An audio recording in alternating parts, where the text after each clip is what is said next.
दूसरा इंजेक्शन। ये दोनों आते हैं किस कैटेगरी में? पैसिव इम्यूनिटी में। और एक्टिव इम्यूनिटी में क्या होता है कि बॉडी आपकी खुद बनाती है, किसके रिस्पांस में? इन्फेक्शन एंड वैक्सीन के रिस्पांस में। सही हो गया? क्लियर हो गया या नहीं हुआ मुझे बताएं। नहीं हुआ तो हम रिपीट करते हैं इसको दोबारा। वहां पे मैंने आपको बताया था कोलेस्ट्रम पैसिव इम्यूनिटी, ये डिटेल में नहीं बताया इसलिए ताकि यहाँ पे आपको समझा सकूं। हो गया।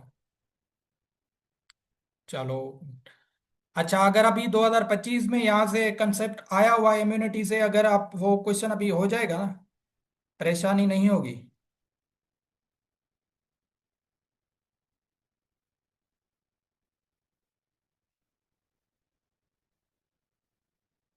कंसेप्ट अगर समझ आ चुका है तो आपको क्वेश्चन आना चाहिए। अभी दिखा देता हूँ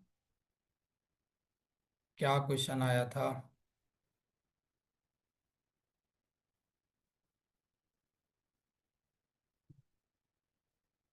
38 नंबर क्वेश्चन पे गौर करें। 38 जिस पे ये आ रहा है, active immunity is induce by, किससे वो ट्रिगर होती है, इंड्यूस होती है, इनिशिएट होती है, एक्टिव होती है, किससे होती है भाई एक्टिव इम्यूनिटी? दो हमने पढ़े, एक वैक्सीन से, दूसरा इन्फेक्शन से। सही है?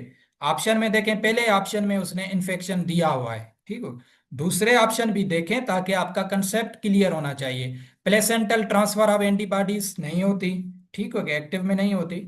दूसरा, यहाँ पे इसको, यहाँ है, ठीक है।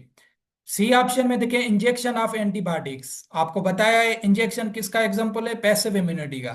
और इंजेक्शन ऑफ गामा, ये भी इंजेक्शन की बात हो रही है, ये तो ये क्या होते हैं?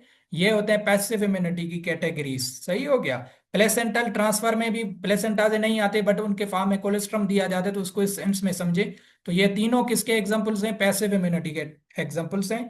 एक इन्फेक्शन है जिसकी मदद से एक्टिव इम्यूनिटी को इंड्यूस किया जाता है या ट्रिगर किया जाता है, ठीक हो गया।